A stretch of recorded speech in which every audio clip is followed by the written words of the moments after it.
மக்கள் அனைவருக்கும் வணக்கம். இப்போது நாம் செவ்வாய் அமர உகந்த ராசிகளை பற்றி இந்த வீடியோவில் காண்போம். செவ்வாய் வீர தீர பராக்கிரமத்துக்கு உரியவர். இவர் ஒரு அசுப கிரகம்.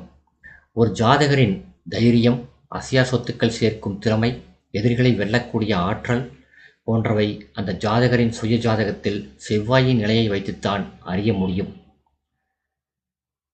ஜாதகரின் இளைய சகோதரம், மூத்த சகோதரம் போன்றவற்றை அறியவும் செவ்வாயின் நிலையை ஆராய வேண்டும். ஒரு ஜாதகருக்கு உத்தியோகத்தில் உயர்ந்த பதவி அமையவும், அரசாங்க உத்தியோகம் அமையவும் செவ்வாயின் பலம் வேண்டும். பொதுவாக செவ்வாய் ஆட்சி உச்சம் பெற்றால் நல்ல பலன்களை பெற முடியும். மேசம், விருச்சிகம் என்ற 2 ராசிகளும் செவ்வாயின் ஆட்சி வீடுகள்.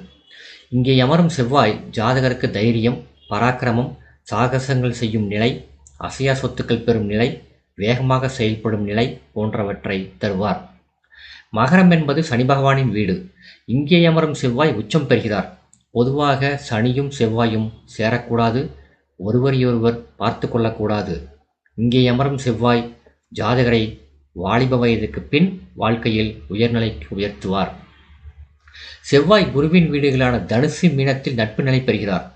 அதனால் ஜாதகருக்கு நல்ல உயர்வான பலன்களை வழங்குவார். சிம்மம் என்பது செவ்வாயின் நட்பு வீடாகும். சிம்மத்துக்குரிய சூரியனும் செவ்வாயும் நெருப்பு கிரகங்கள். இருவரும் ஆண் கிரகங்கள். அதனால் செவ்வாய் சிம்மத்தில் அமர்ந்தால் நல்ல பலன்களை தருவார். அதேபோல் சூரியனும் செவ்வாயின் மேச வீட்டில் அமர்ந்தால் நல்ல பலன்களை தருவார். கடகம் என்பது சந்திரனின் வீடு. இங்கே செவ்வாய் நீசம் பெறுகிறார். அதேபோல் சந்திரன் செவ்வாயின் விருச்சிக ராசியில் நீசமாவார். இருவரும் நட்பு கிரகங்களாக இருந்தாலும் பரஸ்பரம் ஒருவர் வீட்டில் மற்றொருவர் நீசமாகிறார்கள். எனவே கடகத்தில் அமரும் செவ்வாய் நீச பங்கமாக வேண்டும். அப்போதுதான் நல்ல பலன்களை தர முடியும். மிதுனம் மற்றும் கன்னி ராசிகள் புதனின் சொந்த வீடுகளாகும். இங்கே அமரும் செவ்வாய் பொதுவாக நல்ல பலன்களை தருவதில்லை என்றாலும் குரு பார்த்தால் தோஷம் மட்டுப்பட்டு நல்ல பலன்கள் நடைபெறும். ரிஷபம், துலாம் என்பது சுக்கிரனின் ராசிகளாகும். இங்கே செவ்வாய் அமர்ந்தால் சுக்கிரனின் இணைவை பெற வேண்டும். அதாவது சுக்கிரனின் பார்வையை செவ்வாய் பெற வேண்டும், அல்லது சுக்கிரனுடன் பரிவர்த்தனை பெற வேண்டும், அல்லது ஆட்சி பெற்ற சுக்கிரனுடன் செவ்வாய் இணைய வேண்டும். இப்படி ஆட்சி பெற்ற சுக்கிரனுடன் செவ்வாய் இணைந்தால் பிருகுமங்கள யோகம் ஏற்படும். இந்த பிருகுமங்கள யோகம் அசையா சொத்துக்களை தரும். பொதுவாக செவ்வாய் என்னும் அசுப கிரகம் 3, 6, 10, 11 போன்ற இடங்களில் அமர்ந்தால் ஸ்தான பலம் பெறுவார்.